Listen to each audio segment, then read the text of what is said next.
सर्वांना नमस्कार। तर आज आम्हाला जायचं होतं मुलांना कपडे घेण्यासाठी, कारण त्यांची खरेदी राहिलेली होती।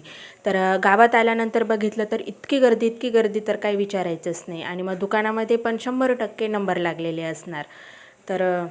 तर ही आहे आमची चौफुली। तर चौफुलीवर आल्यानंतर आम्हाला 15-20 मिनटं तिथे थांबूनच घ्यावं लागतं, कारण गर्दीच इतकी असती की काही पर्यायच नसतो।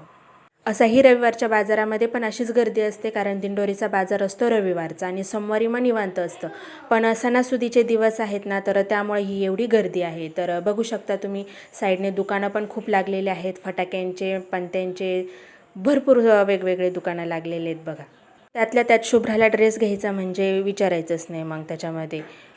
पण आज आम्ही ज्या दुकानामध्ये जाणार होतो तिथे आमची एक वर्षाची साधारण 10,000पर्यंत तुमची जर खरेदी झाली तर तिथे तुम्हाला 500 रुपयांपर्यंत कुठलीही वस्तू तुम्ही घेऊ शकता, असं काहीतरी होतं। नेमकाच आमचा त्यामध्ये नंबर पण लागलेला होता आणि आम्हाला छान छान गिफ्ट पण भेटलेलं होतं। त्या गिफ्ट नेमकं काय होतं ते इतकी उत्सुकता लागलेली होती मुलांना बघण्यासाठी। विवान म्हणे मी उघडतो आणि शुभ्रा म्हणायची मी उघडतो, तर दोघांना सोबत उघडायला लावलेलं होतं। तर त्यामध्ये निघालं छान असं घड्याळ।